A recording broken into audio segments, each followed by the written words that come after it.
Thank you. I have done There this we go. before, but every day is a new day.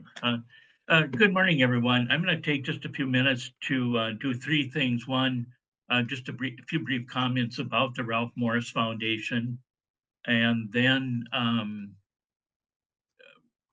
we want to publicly announce our Elroy Webster Scholarship recipients. And then I'm going to turn this over to Courtney Berner from the Center for Cooperatives at Wisconsin, and she will introduce Chuck. So thank you. Dana, do you want to, let's see, can you, yeah, just keep clicking along there. I'm going to go through this pretty quickly. So next. So just a quick comment. Ralph Morris was an attorney, well-known. He passed away in the year 2000.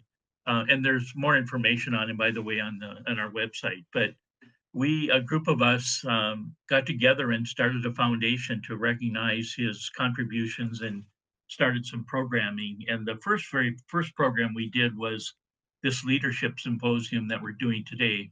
Next. Our board members, you can see here, you'll see a couple of names familiar to us, Neil Stisson and a Lyon and Chris Morris. And by the way, I just want to acknowledge Jeff Lyon, who's on our board now, Tom's son, and Barbara Lyon, his mother, who are here today. Thank you. And Dana Ellis is our administrator and secretary. Two things we do.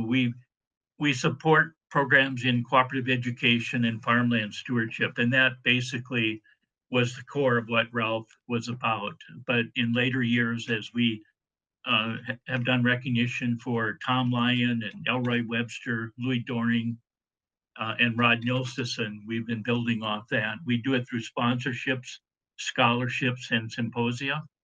Next. This one I'm going to just take a minute longer to cover.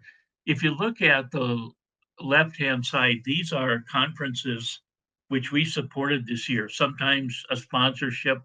Most of them we supported people attending them, young emerging leaders, and you can see quite a bit of variety there.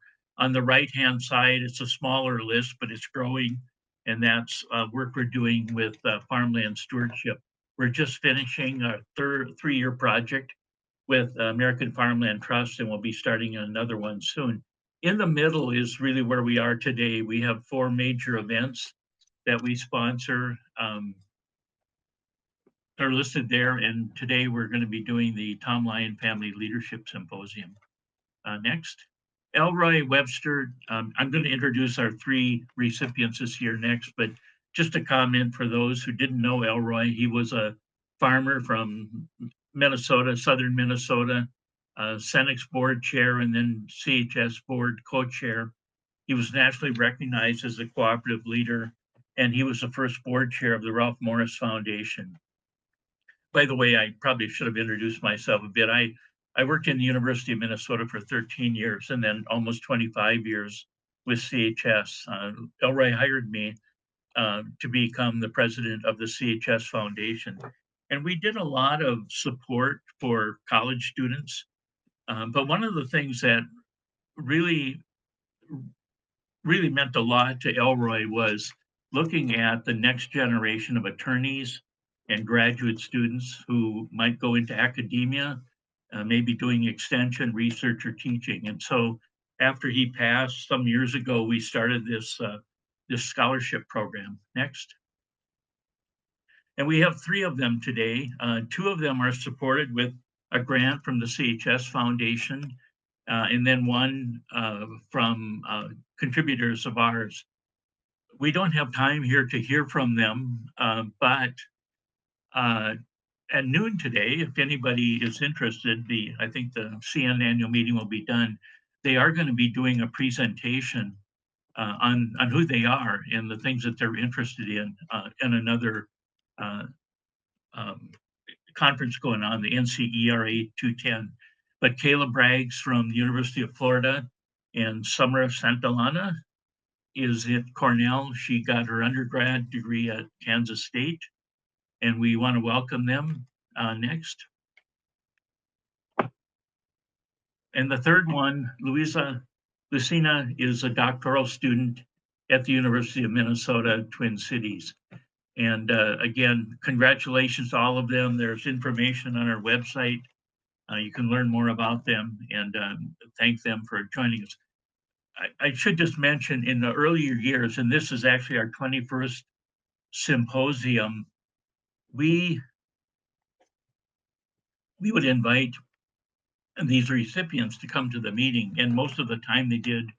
We handed out the check, and many of them have gone on now to leadership positions in cooperatives and industry and academia.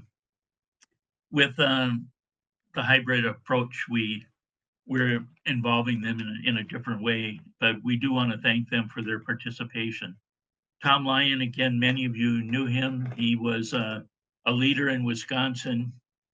I got to know him when Rod Nilsson invited him and myself and a number of others to become trustees of the Cooperative Foundation. And we did that for many years. Later, of course, and Tom was head of CRI, truly a leader in the area, and we're pleased to be able to honor him. Next, just a quick showing of who have been the speakers. We're pleased to have Chuck Connor this year. I'm sure I'm guessing Chuck, you're probably updating your notes as we go through this thing, just if you're paying attention what's going on in the news, which I'm sure you are. But our first recipient was Bob Berglund. We later had Walter Mondale and Tom Vilsack. We were able to get them when they were in between political jobs. They were attorneys at Dorsey Whitney. But quite a list here. And with that, I'm going to go to the next slide. I'm going to turn it over to Courtney Berner to introduce Chuck, and she will facilitate the discussion. Thank you. Thanks so much, William. Good morning, everyone. Just a warning, my power went out at 8:58 a.m. and sent me scrambling. And so I'm back and I don't anticipate any other issues, but if I disappear, that's why. I'll be back. So a great way to start a call. It is my pleasure to introduce Chuck Connor, our speaker for today's Tom Lyon Family Leadership Symposium. Since 2009, Chuck has served as the president and CEO of the National Council of Farmer Cooperatives. In that role, he oversees NCFC's efforts to promote and protect the interests of farmer-owned cooperatives in the U.S. Prior to his time at NCFC, Chuck served as both the secretary and deputy secretary at USDA under the George W. Bush administration. There are more details about his accomplishments in the bio that's found in today's program. So I first met Chuck while attending the 2010 Farmer Cooperatives Conference, an annual event that the UW Center for Cooperatives organized for 26 years. And I was laughing while William was talking. I actually attended that conference with a Ralph K. Morris Foundation scholarship. That was my first co-op event. And here I am, however many years later, still co-oping. So never doubt what a scholarship or a conference or a class can do for keeping someone in the co-op movement. So every year at that conference, Chuck would open the first day with remarks on the political landscape. And given the timing of the conference in early November, the poor thing was sometimes presenting on an election that had literally transpired only a day or two before. So we've given him a bit more time this time around. And while I didn't always agree with Chuck's views on things, I was always and remain always impressed by his ability to set aside much of the partisan noise and be really clear-eyed about what might benefit or hurt farmer cooperatives and their members, regardless of what's happening in Washington. And his commitment to cooperatives and to working across the aisle to find solutions that would benefit rural America was always at the forefront, has always been at the forefront of his work as long as I've known him. So NCFC recently announced that Chuck will be retiring at the end of this year after 15 years of service.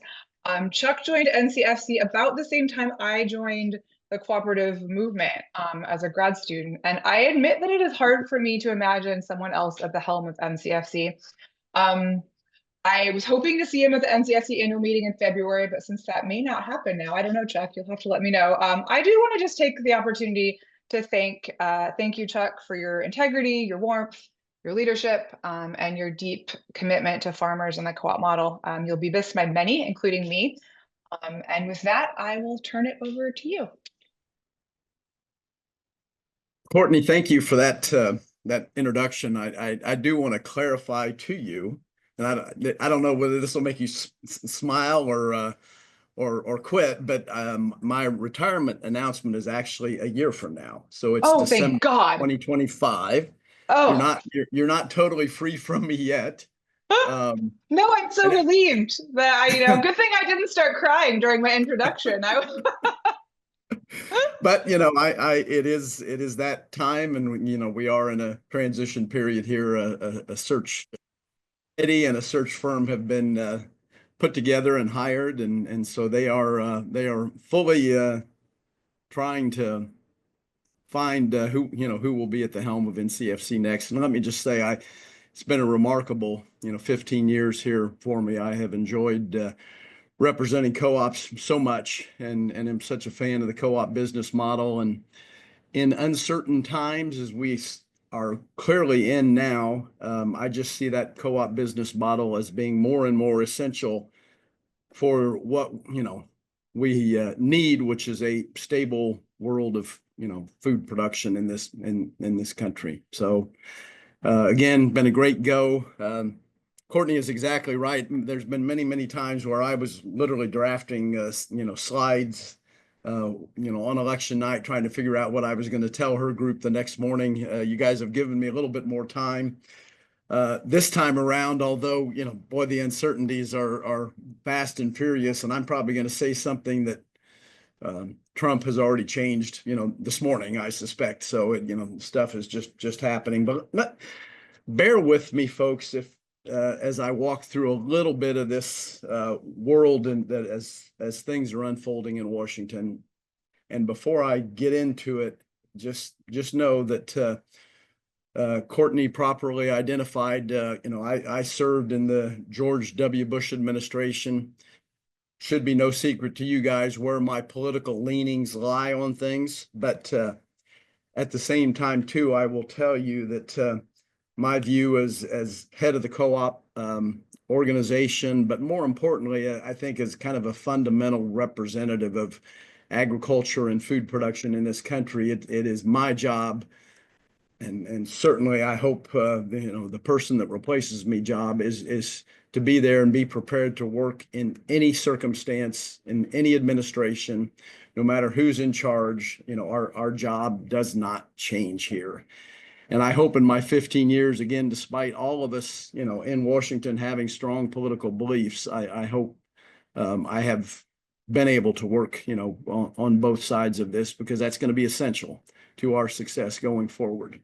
So let me talk a little bit about last week. And gosh, it's really hard to know where to begin. Those of you who have heard me, and I know Courtney and I have had this conversation as well, that generally speaking, when asked and pressed hard, I said I thought Kamala Harris would be the next president of the United States. And I said so because I said it's not that I think she is the candidate, but I said I thought that Donald Trump would motivate enough people to come out and vote against him, that it would be enough to sort of push her over, what would be a fairly close election circumstance. Obviously, that proved, to be wrong. The Democratic turnout was not what was expected. Some, I think, argue that Trump ran a more disciplined campaign than he had in the past. I generally would probably agree with that. Generally, there were a few moments, but generally, it was not a, head slapping kind of everyday sort of circumstance in this Trump campaign. And so I will give their team credit for, if you will, imposing a little bit of discipline on a person who obviously is not a very disciplined person, just to be honest. And I think that discipline enabled him to not to do as well as he had ever done among his base and other undecideds, but not sort of motivate a massive turnout for people to vote not for Harris, but to vote against him. And the most significant part of that I saw, develop and sort of underscores that point is the fact that Trump did win the popular vote substantially. And I've been quoted many, many times as saying, a Republican president can't win the popular vote, just mathematically can't. And again, proven wrong by Trump in this election, because the popular vote, wasn't even close. So it again sort of reflects that discipline, reflects the fact that I do think, and I don't know a lot of the campaign people. I know a few of them from the Harris campaign, but not a great deal, many of them. But she was just, I think, getting very, very poor advice during the course of this campaign in terms of what people were really caring about out there. And I think as I go through and sort of look at what was significant during that election night, the Harris campaign was constantly trying to make the case that the economy is basically recovered and very strong. Interest rates are declining, unemployment rate is at a fairly low level. Inflation was it was certainly moving in the right direction. Those were all kind of statistical things that candidate Harris, Vice President Harris, was trying to put out there. But, in today's world, I think what she missed in survey after survey that I saw from people, out there, voters, was that they generally just didn't have a good feel for, their state of economic certainty, if you will. And when polled specifically, regarding economics of, do you think things are moving in the right direction or the wrong direction, 70+% of the people said, wrong direction. And I think this, became a ball and chain around her leg that she just simply couldn't shake. And, she would quote Department of Commerce statistics, and she would quote all of this data. But though, that data never resonated with the average voter out there, who just didn't feel very good about the way things were. And that got reflected in their vote going forward. So it was all about the economy, and I think you have heard a lot of pundits say that, and I would generally concur with that. But it was ultimately, too, about Harris misreading, I think, how to communicate with those people who just felt like things were going in the wrong direction out there across the countryside. So there were a couple of key moments in this, and again, probably moments where I was still saying I think she's going to win, but clearly proved in hindsight to be pretty substantial. And I can't underscore enough the first time where I actually said, publicly that Trump may actually have a chance to win this was the day after President Biden made the comments about garbage voters. And I was kind of shocked by that, first of all, because that wasn't very Joe Biden-like. But then Trump's reaction to it the next day of really sort of exploiting that in a pretty major way.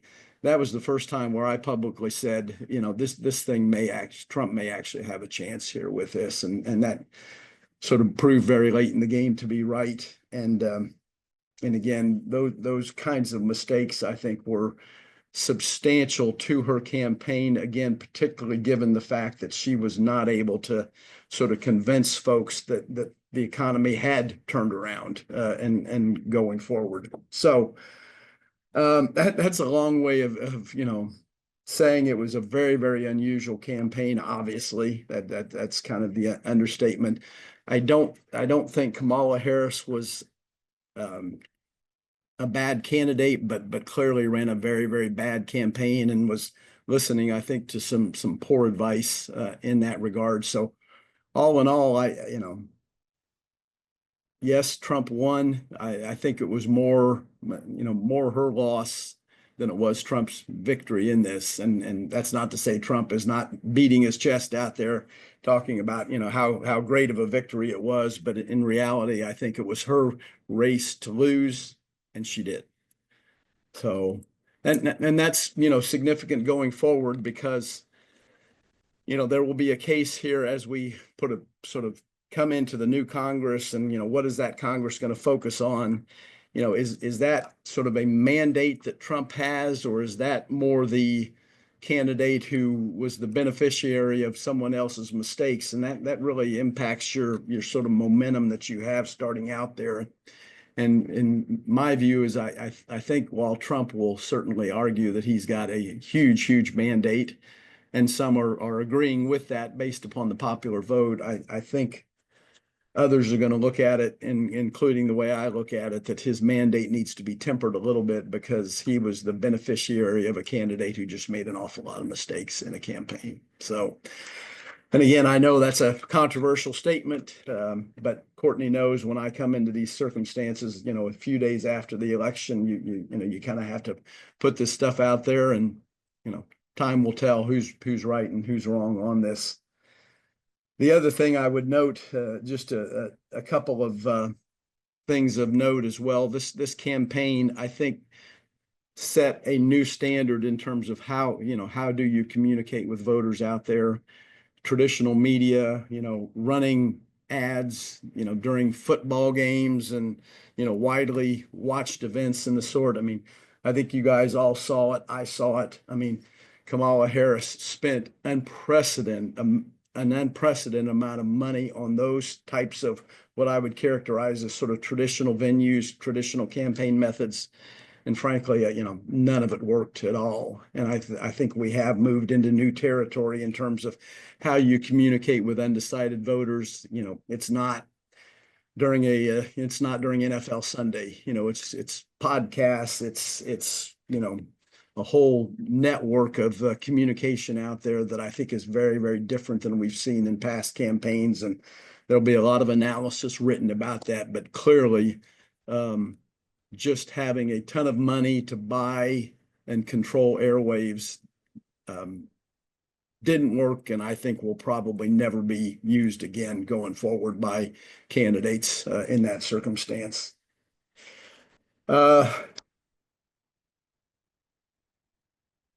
I've been pretty rough on Kamala Harris. Let me just sort of, again, make sure that I'm covering all the bases as well in terms of saying that in this election as well, I think one of the I'll call it perplexing, fascinating, interesting, however you want to characterize it, is the fact that in so many states, and I'll mention just kind of off the top of my head here, Nevada, Arizona,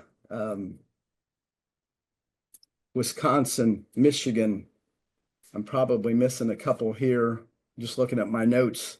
Hey, Chuck, while you're looking at your notes, your Yeah. video went off. I'm not sure why, but Okay. I can't My see you apologies. anymore. Maybe I'm the only All one. right. The heads Let me up. see what I did wrong here, guys. There you are.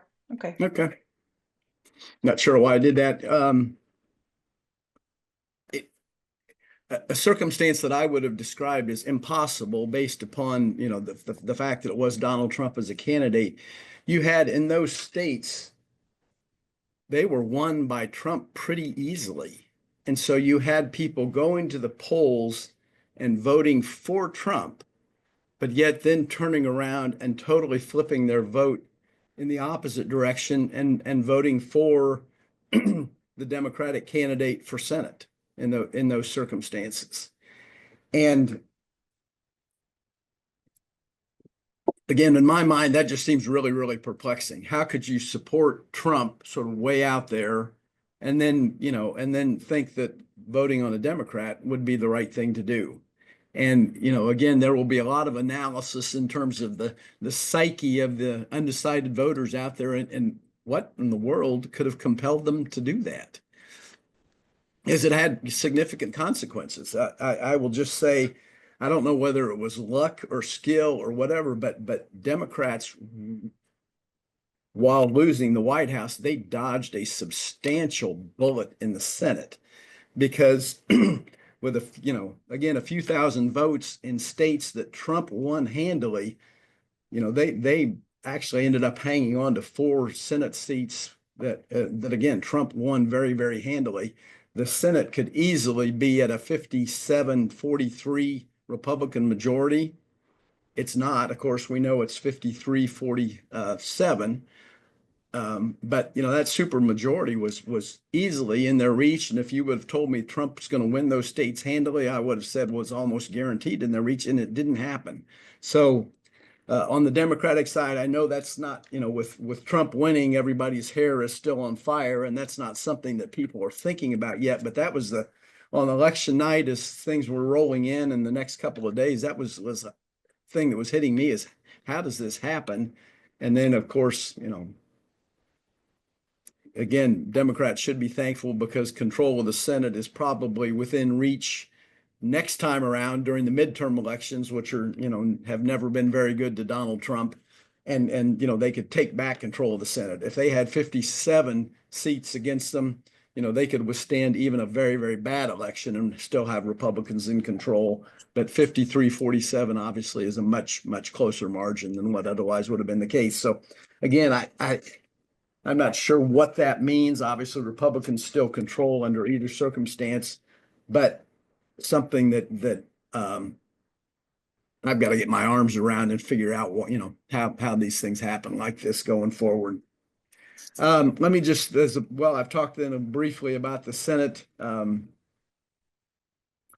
Mike Johnson, will be the Speaker of the House this time. I don't know how many, of you have had the chance to interact or observe Mike Johnson very, very closely, but I actually like this guy a lot. And I'm not sure I would have said that before he was Speaker of the House. I think he is a reasonable person who actually wants to legislate and solve problems in the country. Now he's got, quite a job ahead of him, because he literally at this point, in order to do anything, he can't lose a single, House vote out of 218 members. And that's, almost impossible for anybody to withstand that sort of thing. I will say this, though, that the difference this time around, we're all aware of how tough it's been to be the Speaker of the House for Republicans and how they have a tendency to sort of eat their own in that process. But Mike Johnson this time around does have full support from Donald Trump. And so those Republicans in the House that have typically been wayward, if you will, problem children, Mike Johnson refers to them as show ponies because they have, a lot of pizzazz, but don't have the ability to do much work. He literally has said that publicly. Point being, Trump supports Johnson. I think he will keep the so-called show ponies more in line than what Johnson has had in the past. And so I do think, even though there is no margin of error here among the Republicans in the House, I expect them to be a fairly cohesive group, again, because Trump will make sure that those hard right Republicans stay with Mike Johnson more than what he has had in the past going forward. So that's the circumstance in the House. We'll see. I think there's still 8 races uncalled, but obviously, either way, it's going to be a very, very narrow majority for him going forward. Let's see. So just as a reminder then, bottom line in the election, no one was really predicting Republicans having, control of all 3 of these bodies. We're all kind of analyzing that, but you can't obviously see that without, recognizing that there's going to be a pretty strong mandate and a pretty strong push to get a lot of things done the moment Donald Trump, is sworn into office on January 20th next year. And again, I say that I know for some of you, this is just like, my God, what has the country come to? And I get that. But the simple fact is elections do have consequences, and there's going to be a real run here for the agenda that Trump was elected on, or believed to be elected on, I think, by his people going forward. And you are going to see that play out very, very quickly early next year. They talk about the first 100 days. My view is that these first 100 days of this incoming administration are going to be critical. I don't think Trump has a mandate that's going to last for a very, very long time. It's not going to have shelf life. I think they know that. And so again, from day one, it is going to be a very, very hard sprint to get as much done as they possibly can. I think, again, that much done, that's taxes, that's border security, that's general, kind of state of the economy, trying to turn around this, this notion that I mentioned earlier that's, 70% of the people basically think economically we're kind of on the wrong track going forward at this point. Those are the three things, it won't be exclusively that type of thing. There's going to be some foreign policy mixed in that and the like, but generally, I think those are the three issues that Trump feels like he's got to deliver on. And if he doesn't, he will lose all of that support that has propelled him into office, and that's going to show up at the midterm elections next time around. And his latter 2 years, he will be facing a Democratic House and a Democratic Senate and get nothing done. They know that. And that's why, again, they're going to hit the ground running very, very hard on those three issues. I think for us, that taxes for farmer co-ops are a very, very big deal going forward. According to the Congressional Budget Office now, as of this morning, in fact, they released new data. If all of the tax provisions that are scheduled to expire go into effect next year, that's a revenue impact of $4.6 trillion. So, and put it another way, from Trump's perspective, he would like to extend all of those tax cuts that are expiring next year. And to do that, he's got to come up with offsets, if you will, of some kind of $4.6 trillion. That's a lot of money. Those are numbers we haven't really ever dealt with in terms of our federal government before. But within that 4.6 trillion are some provisions, much smaller, thankfully, but still very, very important to farmer-owned co-ops, including what we call the 199A-G deduction. And I hope most of you are familiar with that deduction. It's basically a way of taking the co-op business model and having the activities that occur at the co-op level in terms of expenses, particularly as it relates to labor, to be able to show up back on the income statement of the farmer owner themselves. And that's kind of the short version of how that would work. And obviously, this is an essential thing to the co-op business model, where it's there for the benefit of the owners of the co-op. And this enables us to, again, use taxes to underscore that sort of co-op principle, if you will, going forward. That principle does expire next year, so it needs to be extended. And we'll be working. I will just say, this is something we've been working on, for quite some time. And again, not being partisan here one way or the other, but our ability to get that extension and get these important co-op provisions passed did get a lot easier once Trump was elected and once there's, unified control of the House and the Senate. I don't think anybody would argue that point. If Harris had been elected, any of these tax provisions likely would have been difficult to have. She would not have wanted a lot of these things to have passed. So our job got easier, but there's still a lot of work and education to be done here. And again, we're part of a bigger tax package that is nearly $5 trillion. I don't know how you pay for $5 trillion. We haven't got that figured out yet, but we're unfortunately in that bigger group. And as it goes, so will we probably going forward. And that's going to be a difficult circumstance. We're going to have to work our way through going forward. But I do feel fairly good that the 199A deduction is going to get extended by some means possible. Trump has to deliver on these tax cuts. He will be a lame duck president in a matter of months if he is not able to deliver on these tax cuts, because it was, again, I think a pretty fundamental reason why he is the president-elect and not Kamala Harris going forward. Let's talk briefly about border control, and then I'm going to use that to talk to you about another very, very key priority for us, dealing with immigration issues. There is no question, and perhaps among undecided voters, control of the border was probably the most significant issue that put Trump in office. I never quite understood why Vice President Harris didn't lean into this issue a little bit more here. She tried maybe, but a little bit late in the game, but did not. And it was clear that this was, a compelling issue among undecided voters across the country and impacted their votes substantially. So again, we know Trump will deliver on this in some way, whether that's legislatively.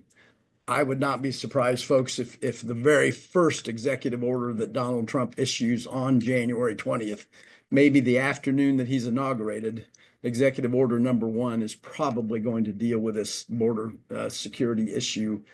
Because again, I think regardless of my beliefs or your beliefs, clearly a vast majority, and I would say a super vast majority of undecided voters out there on any given election think that this issue has to be addressed, and it will be. I can just assure you that it will be in some way. Now, NCFC doesn't have a stake in the border issue itself. We all have our personal views, certainly, but we don't have a stake in that. We don't lobby on, a closed or open border at all. Where it comes into play for us is the broader immigration debate and the availability of foreign labor to come into this country to work, on our farms and ranches and within our cooperatives. The last couple of years, I think because of the porous nature of the border, our efforts to legislatively fix a lot of the agriculture, labor, and immigration problems in this country have been thwarted by the fact that we were not going to successfully legislate in the Congress of the United States as long as the border was pretty porous and people were flowing in across the country without sort of an account for where they may be headed or what they may be doing. And Congress just wasn't going to do it, whether they agreed with us on our own narrow part of immigration or not. The two were linked to a point where we were not going to get any action legislatively until the border was considered secure, if you will.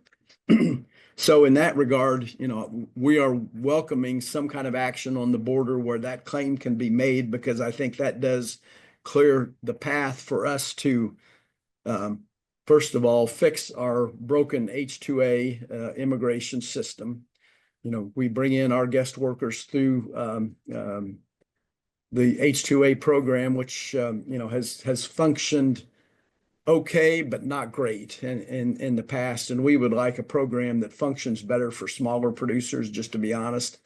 If you're a large producer and you've got lawyers and accountants sort of at your fingertips, H-2A works for you.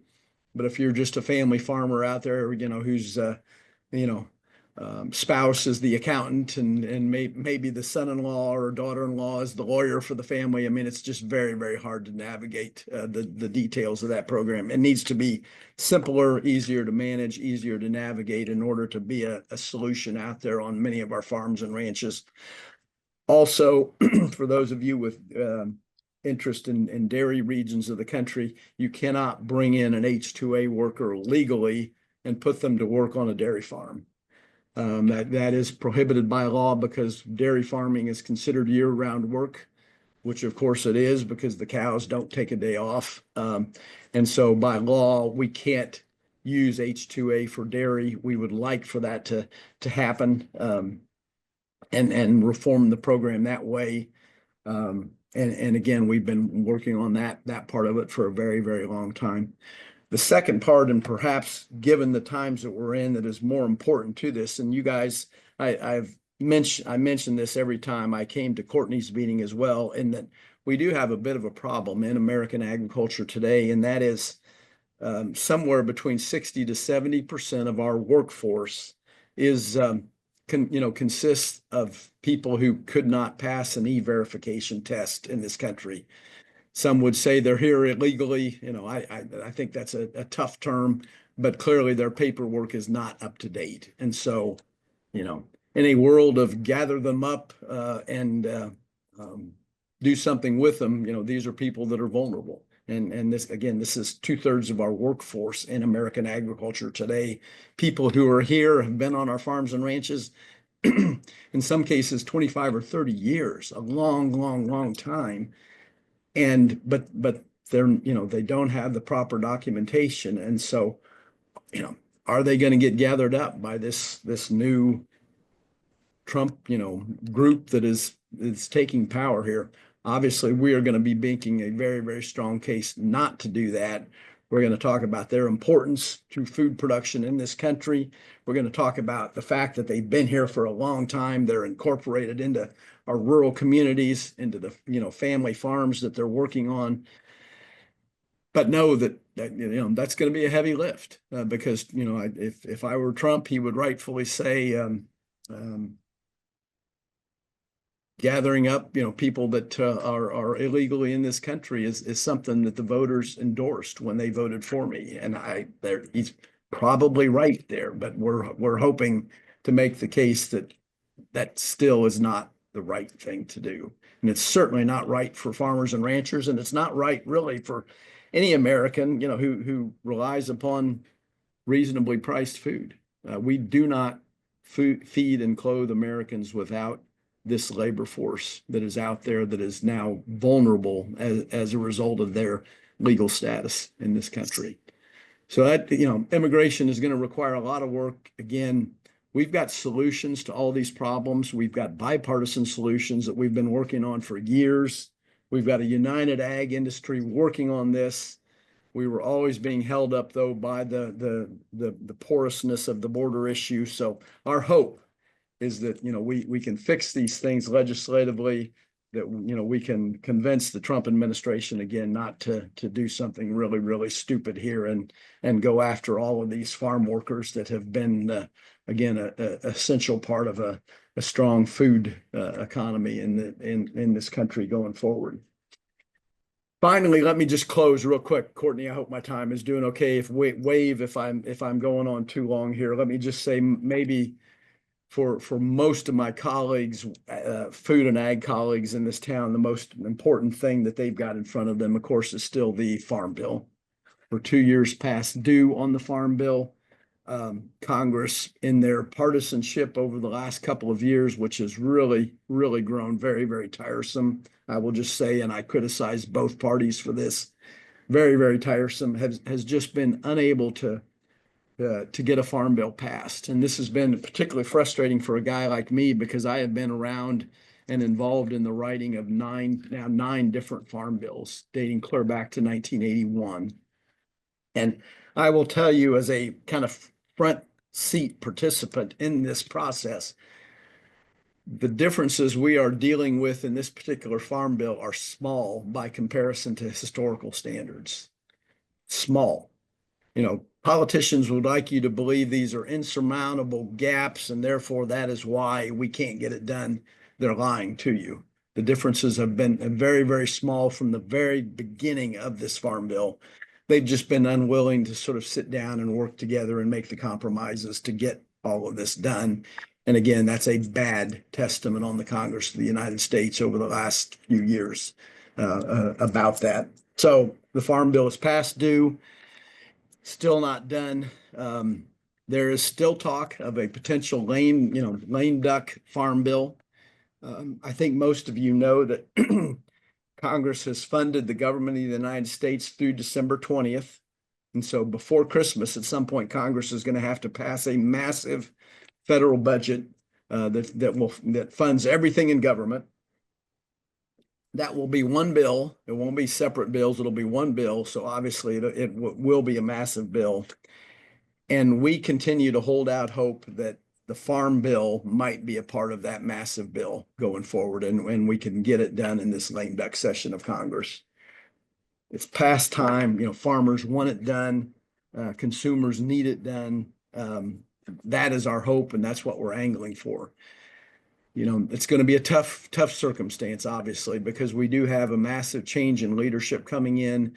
The natural instinct among most of those new leaders will be, let's just wait and we'll deal with this once I'm in charge here. And that's certainly a sentiment that we're fighting against.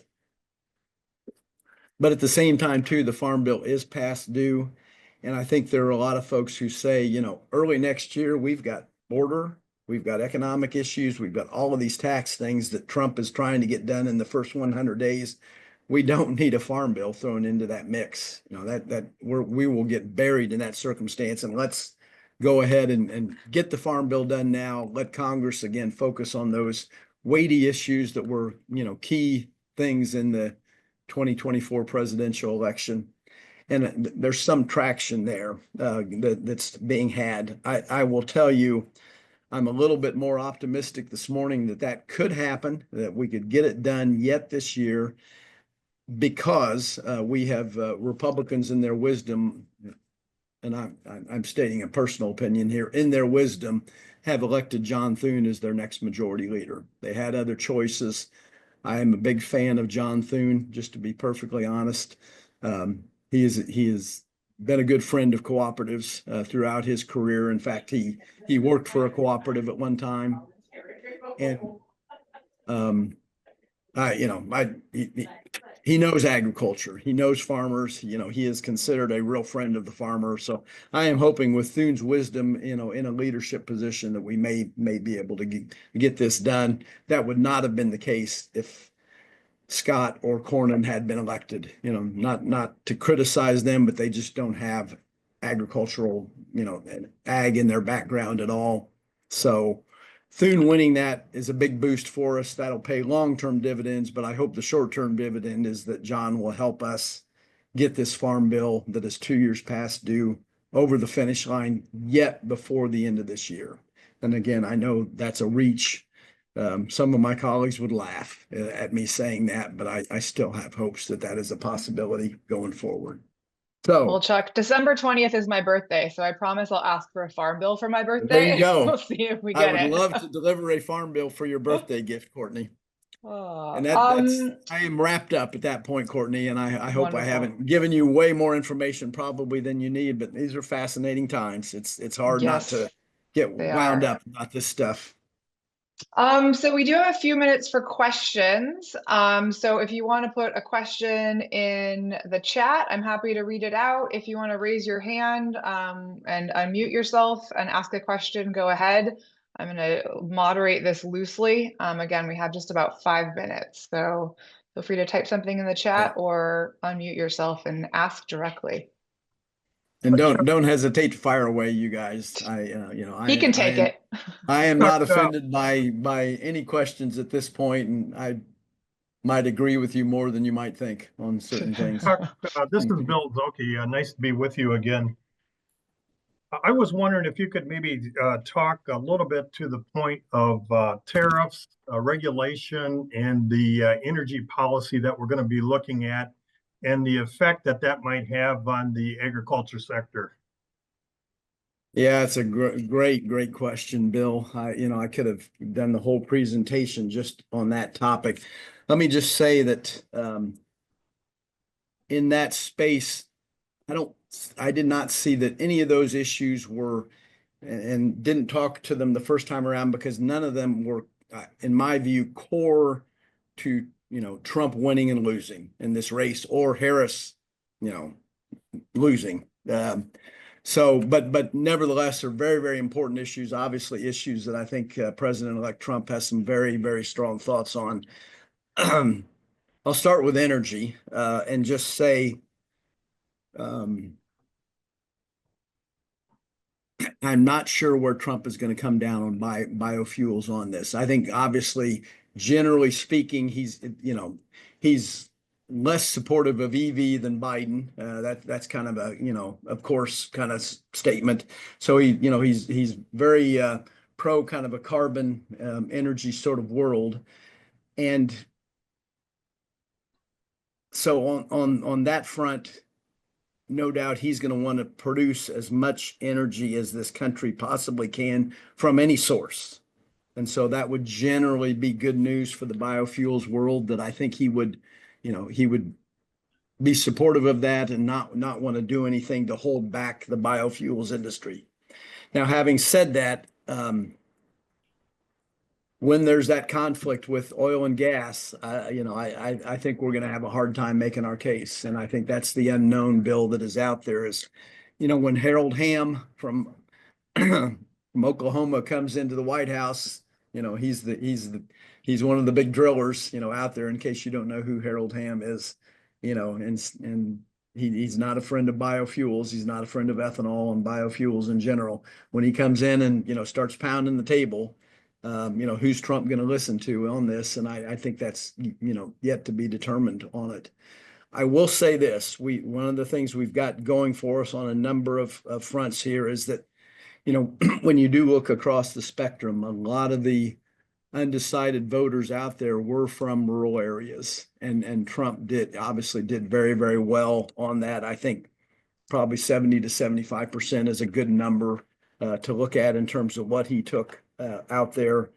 And so there's a lot of outstanding IOUs from the Trump administration to rural America. And, our hope is to exploit those in every way that we can to try and maintain some, sound policy on biofuels. Now, you mentioned tariffs, and this is the area that probably has me the most worried going forward, because I do think on day one, you could see Trump take a number of actions relative to tariffs. He's got a lot of authority here to act on his own without Congress. And look, folks, anytime there is a, adverse action taken in the U.S. relative to trade, whether it's steel, automobiles, natural resources of any kind, anytime there's adverse action, and this is something that hasn't changed. This has always been the case. The retaliatory action taken against the United States comes in the form of food and agricultural products. So, we protect steel, they go after corn. We protect automobiles, they go after soybeans. I mean, it's been a tit for tat. And again, that's been the case throughout my whole career here. So Trump has promised a number of tariffs here, particularly as they relate to China. And ag's going to face retaliation, and I'm just, it's pure and simple. And this worries the hell out of me going forward. Just in terms of our future direction, we're going to be making a strong case to the Trump administration to, temper some of this. We know they're going to have to do some of it because, frankly, if you went out there and surveyed Americans in general, voters in general, and said, should we impose higher tariffs on Chinese products coming into this country? It would be an overwhelming hell yes. There's no doubt about that. But, they don't understand that with that overwhelming hell yes, that, you're impacting 40% of our soybean market. You're impacting, substantial portions of our economy in doing that. And, we might be the busiest on any other issue, just in terms of trying to manage the reactions on these tariff proposals. So it's a great question, Bill, and I know I'm dodging with a direct answer other than just to say we've all got to work together to try and minimize the impact here, because it has the potential to be very, very substantial. Question from Jeff Lyon, and I've gotten permission from William to eat into his final remarks. So, sorry, William. Jeff. Thank you very much, Courtney, and thank you very much, Chuck, for taking time. Very interesting discussion today. Regarding the Farm Bill, I've worked on a few of those in my career as well. And with Republicans taking control of both House and Senate, and obviously the presidency, the difficulty of getting it passed when, and I'm talking more about the SNAP program, because on the ag side of things, it's pretty well discussed. There's a few things in the grain side that got to get done. But with the SNAP program, you have several members of the Republican Party that are not real fond of the SNAP program and trying to get something done there that's going to, I mean, maybe they have all the votes and it won't be things will happen the way they are. But just your thoughts on getting that done, because that's a very important part of trying to get the ag side, the conservation, all the rural development, all those different kinds of things done. And then second question, not related to that, but just speculation as to who might be the agriculture secretary. Great. I might bump that second question to Courtney and let her, or William can answer that in his remarks later on, right? No, Pass.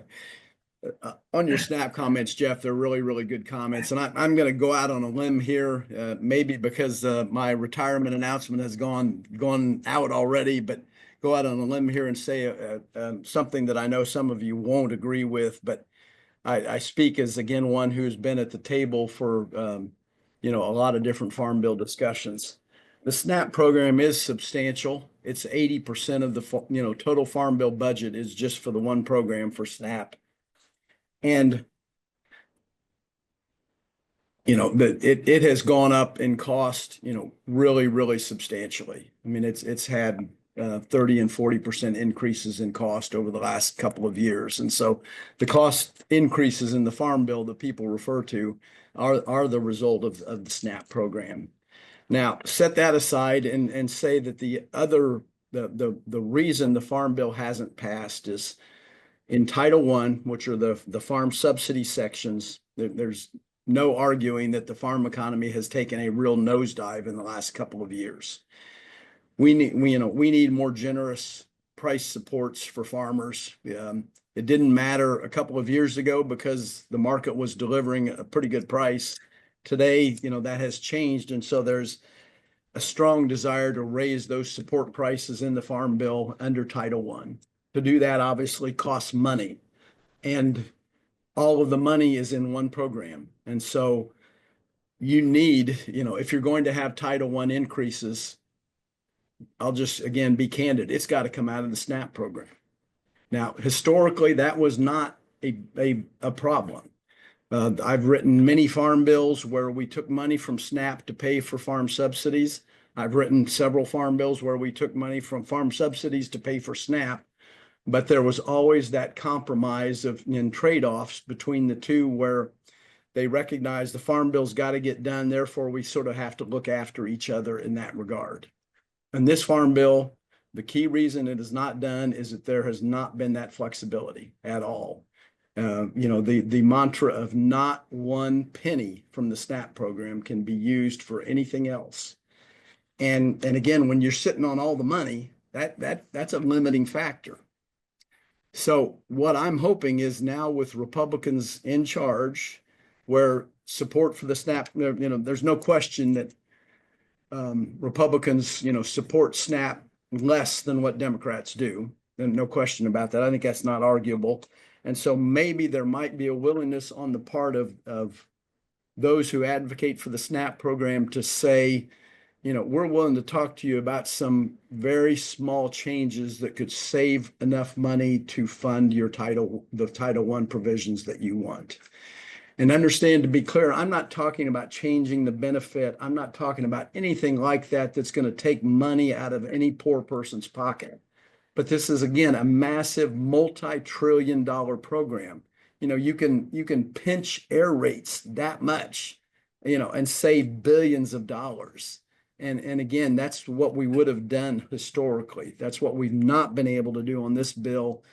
If we get back to that point, Jeff, I think there's optimism that we can get this farm bill done, but that will be the key part of that going forward. And I haven't had a chance to do it yet, but obviously I know those folks who advocate for the SNAP program pretty well. And I would love to sit down and encourage them to be at the table and try and proactively, help work with Congress to do that. Otherwise, they're probably going to get some cuts that might actually be painful for people who shouldn't have to suffer pain, honestly.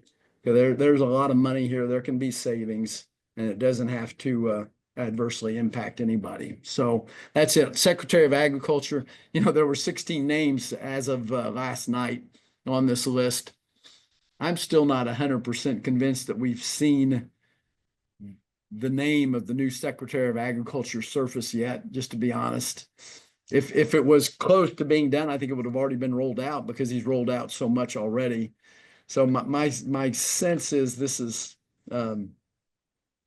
still kind of very much a work in progress. Last time, if you remember, Jeff, Sonny Perdue's name, it was not on anybody's short list.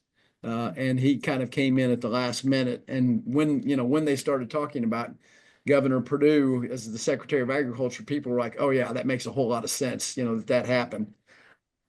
there's a part of me that thinks that we're still gonna sort of see that Sonny Perdue type candidate surface, and we'll all be saying, "Oh yeah, that makes a whole lot of sense."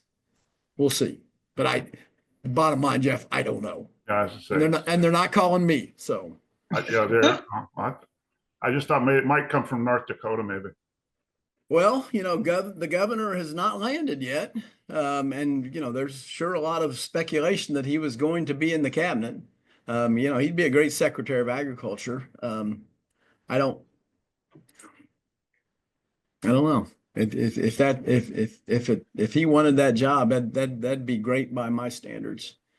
Obviously, the speculation is, they've got him penciled for something else other than ag, but we'll see. I'd be very happy with that pick. I hate to cut off this conversation because Yep. there are a lot Sorry, of questions Courtney, I in went the over my chat that I time. would like answers to. But William, thank you. Please join me in thanking Chuck for his comments, and I will turn this over to William to wrap it up. Thanks, you guys. Thank you, Courtney. And just again, thank you, Chuck. This turned out to be really timely too. But we really appreciate what you're doing. And I do want to, some of us, I'm going to stay on for the CN meeting, but some people may leave. But I just want to do a call out to the 3 Co-op Builder Award recipients who will be honored: Mark Huth, Brett Thompson, and Phil Zulke. Congratulations to those 3, and thank you, Co-op Network and UWCC, for letting us be part of your program. Thank you.